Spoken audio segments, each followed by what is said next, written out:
नमस्कार दोस्तों, मैं हूं जितेंद्र साहू और आप सब मेरे साथ पढ़ रहे हैं कक्षा 12वीं हिंदी साहित्य के विद्यार्थियों के लिए काव्य शास्त्र के टॉपिक हैं। उनमें से आज हम पढ़ेंगे काव्य गुण।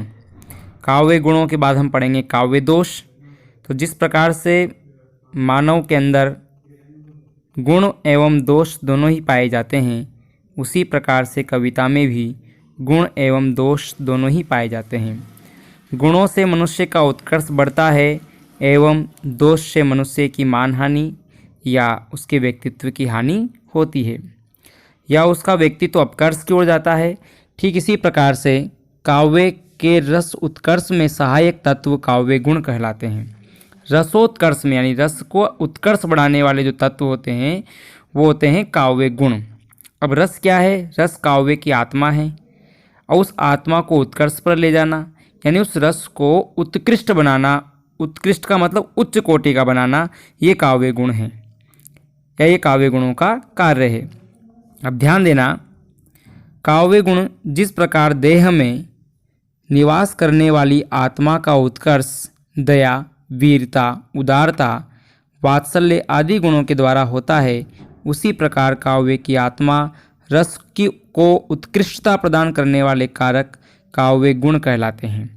ये रस को उत्कृष्ट बनाने वाले जो कारक हैं उन्हें हम काव्य गुण कहते हैं। अब ये है कि काव्य गुण की संख्या कितनी होती है या काव्य गुण कितने होते हैं। काव्य गुणों की संख्या के विषय में विद्वानों में मतैक्य का अभाव है, यानी अलग अलग संख्या मानते हैं। आचार्य भरत मुनि, दंडी और वामन ने काव्य गुणों की संख्या 10 मानी है, जबकि महर्षि व्यास ने इनकी संख्या 19 मानी है। भोज ने काव्य गुणों की संख्या 24 बताई है, किंतु आचार्य मम्मट ने, जो आपको ध्यान रखना है, अपने ग्रंथ काव्य प्रकाश में इस सभी काव्य गुणों का समाहार केवल 3 गुणों में कर दिया है। और वो 3 गुण कौन कौन से हैं? ओज गुण, प्रसाद गुण एवं माधुर्य गुण। इन तीनों गुणों का आपने पहले भी छोटी कक्षाओं में पढ़ा है, सुना है।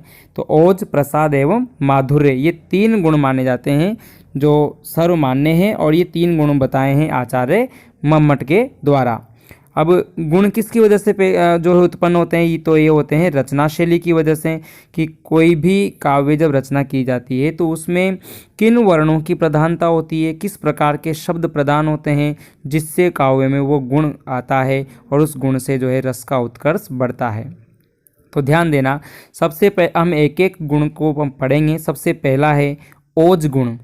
अच्छा, ओज का अर्थ क्या होता है? ओज का अर्थ होता है स्फूर्ति या फुर्ती भी हम इसको कह देते हैं। ओज, जोश, ऐसी रचना जिसे पढ़कर या सुनकर चित्त में स्फूर्ति व्याप्त हो जाए या आवेश उत्पन्न हो जाए, उसे ओज गुण माना जाता है या उसे ओजमयी रचना कहा जाता है। तो ओज गुण आपने देखा होगा, ऐसी कविताएं जिनमें वीर रस हो या रौद्र रस हो, उनमें ओज गुण की प्रधानता होती है। किंतु ये ओज गुण किस कारण से आता है? क्योंकि कवि ने जो रचना की है उस रचना में किस प्रकार के वर्णों का प्रयोग किया है, तो ये उसकी विशेषताएं होती है। तो ओज गुण की विशेषताएं देखिए। पहली विशेषता है कि इस ओज गुण वाली रचना में द्वित्व या संयुक्त व्यंजन वर्णों की प्रधानता रहती है, यानी जुड़े हुए व्यंजन, दो व्यंजन, जैसे कि आवश्यकता में तो श है या डबल ट है या डबल थ है या त डबल त है या आधा क और त है। तो ये जो जुड़े जो संयुक्त व्यंजन है ना, तो संयुक्त व्यंजन वर्णों की प्रधानता होती है। संयुक्त अक्षरों की प्रधानता होती है। संयुक्त अक्षर कितने होते हैं? 4। कौन कौन से? क्षत्रज्ञ और स्र। और टकार बहुला शब्दावली यानी ट ठ ड ढ ण वर्णों का अधिक प्रयोग होता है। ध्यान देना, कोई सी भी आप वीर रस की रचना पढ़ना, ट ठ ड ढ ण वर्णों का अधिक प्रयोग उसमें मिलेगा। और सामासिक शब्दों की प्रचुरता, लंबे लंबे सामासिक शब्द इस रचना में आते हैं। और ध्वन्यात्मक शब्दों का प्राचुर्य यानी अधिकता। ध्वन्यात्मक शब्द किसे कहते हैं? जैसे महाप्राण व्यंजन होते हैं ना। महाप्राण व्यंजन क्या क्या होते हैं देखो, जैसे कि ख, छ, ठ, थ, फ, घ, झ, ढ, ध, भ। तो ये महाप्राण व्यंजन वर्णों की प्रधानता होती है।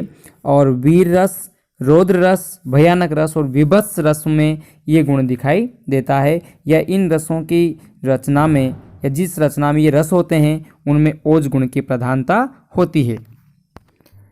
अब देखिए हम उदाहरण देखते हैं, बहुत ही शानदार उदाहरण में यहाँ पर लिखा हुआ है, है रुंड गिरे गज झुंड गिरे। है का मतलब होता है घोड़ा और रुंड का मतलब होता है उसका शीश, सिर। है रुंड गिरे गज झुंड गिरे, कट कट अवनी पर शुंड गिरे, भू भू पर विकल वितुंड गिरे, लड़ते लड़ते अरि झुंड गिरे। अब देखो आप, ये रुंड मुंड शुंड झुंड, इनमें ट ठ ड ढ वर्णों की प्रधानता है ना। और कट कट तो ट ट ये टकार बहुला शब्दावली है, ट ठ ड ढ वर्ण। और ये झुंड शुंड ये सब महाप्राण व्यंजन है ना। तो महाप्राण व्यंजन है, संयुक्त अक्षर का प्रयोग इसमें हुआ है या संयुक्त व्यंजनों का प्रयोग इस उदाहरण में हुआ है। तो ऐसी रचना जिनमें ये सब ऐसे वर्णों की प्रधानता हो, बोलने में ध्वन्यात्मकता आ जाए, उसमें ओज गुण होता है। एक उदाहरण और देखिए नीचे, बहुत शानदार उदाहरण है, डगमग दिग्गज डोले, भगवान कुपित होकर बोले, हा दुर्योधन बांध मुझे, जंजीर बढ़ाकर साध मुझे। तो ये हा ध बढ़ ढ, तो ये सब क्या है, ये सब ओज गुण की जो है प्रधानता है, इनमें रचना में ओज गुण की प्रधानता है। तो आप समझ गए होंगे कि गुण किस वजह से पैदा होते हैं, उसकी रचना में किस प्रकार से व्यंजनों का प्रयोग हुआ है या ऐसे किस प्रकार के शब्दों का प्रयोग हुआ है जिससे वो गुण उसमें उत्पन्न हुआ है। तो ये एक प्रकार की रचना शैली है और इस शैली को हम रीति कहते हैं और रीतियों के कारण ही गुण जो है उसमें आते हैं। अब देखिए आप प्रसाद गुण। प्रसाद का शाब्दिक अर्थ होता है कृपा, और ये जिस प्रकार से अगर मैं एक सामान्य भाषा में बात करूं तो प्रसाद फ्री में प्राप्त होता है, उसी प्रकार से ऐसी रचना जिसका अर्थ हमारे फ्री में समझ में आ जाए तो उसमें प्रसाद गुण होता है। अब आइए इसको हम पढ़ लेते हैं ढंग से। जिस काव्य रचना को पढ़ते या सुनते ही चित्त में उसका अर्थ स्पष्ट हो जाए, यानी बहुत आसान लगे वो हमें, जो हमें पढ़ते ही समझ में आ जाए, ऐसी रचना को हम प्रसादमयी रचना कहते हैं। जिस प्रकार सो की लकड़ी में प्रज्वलित अग्नि सहजता से शीघ्र व्याप्त हो जाती है, उसी प्रकार से प्रसादमयी रचना को पढ़ते ही चित्त में उसका अर्थ स्पष्ट हो जाता है। कुल मिलाकर हम कहें तो बिल्कुल सीधी सरल सहज भाषा में जो रचनाएं लिखी जाती है, जैसे कि आपने अभी कोई भी मैं कहूँ, हे प्रभु आनंददाता ज्ञान हमको दीजिए, शीघ्र सारे दुर्गुणों को दूर हमसे कीजिए, ये सब प्रसादमयी रचना है। जैसे मैं कहूँ आपसे, नर हो न निराश करो मन को, कुछ काम करो जग में रहकर कुछ नाम करो, यह जन्म हुआ किस अर्थ अहो, समझो न अलभ्य किसी धन को, नर हो न निराश करो मन को। तो ऐसी रचनाएं जिनका पढ़ते ही हमारे उसका अर्थ पूरा समझ में आ जाए तो उसमें प्रसाद जो है गुण होता है। अच्छा, प्रसाद गुण वाली रचना की विशेषताएं क्या क्या है? इसमें एक तो समास बहुला शब्दावली का अभाव रहता है, यानी बड़े बड़े सामासिक शब्दों का प्रयोग नहीं किया जाता। कोमल कांत पदावली की बहुलता, कोमल कांत मतलब बिल्कुल सरल शब्द वाली, पदावली मतलब शब्द, कोमल शब्दों का प्रयोग इसमें होता है। और क प और त वर्गीय व्यंजनों की अधिकता होती है। क वर्ग में क ख ग घ, प वर्ग में प फ ब भ और त वर्ग में त थ द ध। तो क प और अल्प प्राण व्यंजनों की इसमें प्रधानता होती है। इसमें महाप्राण व्यंजनों का प्रयोग बिल्कुल अल्प मात्रा में होता है। और भक्ति, शांत, करुण, हास्य और वात्सल्य रस में ये जो इसी वात्सल्य रस वाली जो रचनाओं में ये गुण दिखाई देता है। अब देखिए इसके उदाहरण आपके सामने हैं। मैं नीर भरी दुख की बदली, विस्तृत नभ का कोई कोना, मेरा न कभी इतना होना, परिचय इतना इतिहास यही, उमड़ी कल थी मिट आज चली। महादेव वर्मा की पंक्तियां हैं, जिसने अपने आप को निर्भरी दुख की बदली कहा है, यानी उसका जीवन जो है बहुत ही दुखी और व्यथित रहा है और वो इतने सरल शब्दों में अपना परिचय बता रही है। ये नीचे वाला जो उदाहरण है वो और सीधा उदाहरण है। देखिए आप, देखी सुदामा की दीन दशा, करुणा निधि रोए, और पानी परात को हाथ छुयो नहीं, नैनन के जलसों पग धोए। तो ये वर्णन कहाँ का है? जब सुदामा श्री कृष्ण के द्वार पर जाता है, श्री कृष्ण उनको अपने बाहों में उठाकर अंदर ले जाते हैं और इतने आंसू बहाते हैं, कहते हैं कि उन्होंने परात के पानी को हाथ से नहीं छुआ और अपने आँख अश्रुधारा से उनके पैर धो दिए। तो बताओ, ये ऐसी रचनाएं हैं जो पढ़ते ही हमारे समझ में आ रही है। तो इनमें प्रसाद गुण होता है। तो कोई भी ऐसी रचना जो पढ़ते ही हमारे समझ में आ जाए तो उसमें प्रसाद गुण होता है। उसकी विशेषताएं आप देख सकते हैं, पढ़ सकते हैं। लीजिए अगले गुण की बात करते हैं। तीसरा गुण माधुर्य गुण। और माधुर्य गुण की का अर्थ और शब्द से ही पता चल रहा है। माधुर्य शब्द का अर्थ होता है मधुरता। ऐसी रचना जो हृदय में मधुरता का भाव भर दे, मधुरता व्याप्त कर दे, जिसे सुनकर पढ़कर चित्त आनंद से द्रवीभूत हो जाए, पिघल जाए, जैसे माधुर्यमयी रचना कहलाती है। जैसे मान ली, और पहले चलो इसकी विशेषता देख लेते हैं हम।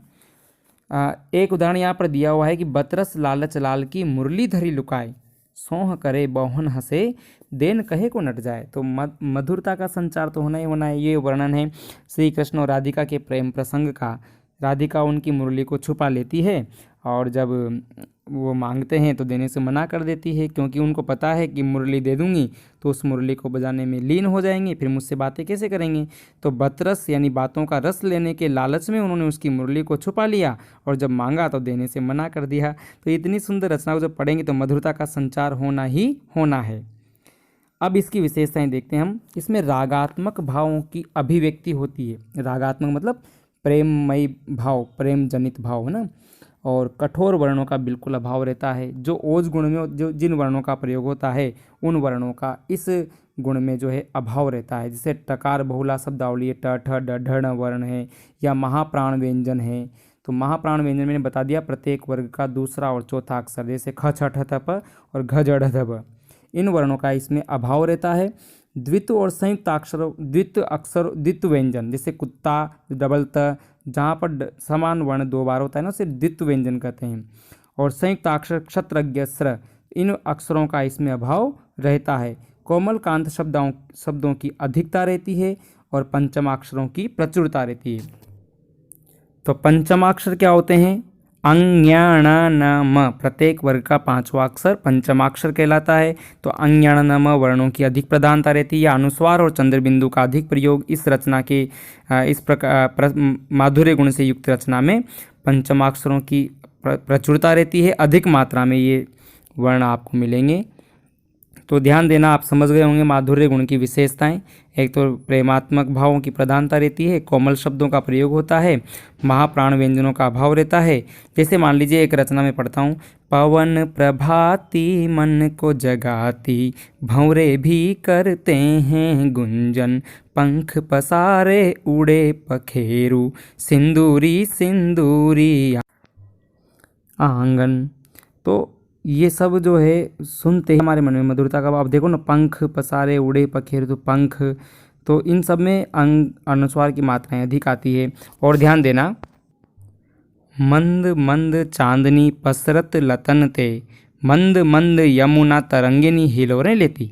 देखो मंद मंद चांदनी, तो ये ऐसे शब्द हैं जिसमें देखो अनुस्वार लगा हुआ है, अनुस्वार चंद्रबिंदु लगा हुआ है, प म न य ल व, ऐसे वर्णों की इसमें प्रधानता रहती है जो मधुरता को उत्पन्न कर दें। क्योंकि जिस प्रकार का वर्ण होगा, जिस प्रकार के वर्णों से बना हुआ शब्द होगा, वैसा ही हमारे अंदर भाव उत्पन्न होगा। यदि कठोर वर्णों से शब्द बनेगा तो शब्द जो है ओज भरेगा, और मधुर व्यंजन वर्णों से यदि शब्द बनेगा तो फिर शब्द कोमल होगा। तो कोमल कांत शब्दावली इसमें होती है। तो आशा करता हूँ कि काव्य गुण आपके समझ में आए होंगे। यदि आपको पढ़कर अच्छा लगता है तो जिन्होंने अभी तक हमारे चैनल को सब्सक्राइब नहीं किया है वो जल्दी ही सब्सक्राइब करें। आज के लिए इस वीडियो के लिए इतना ही। धन्यवाद।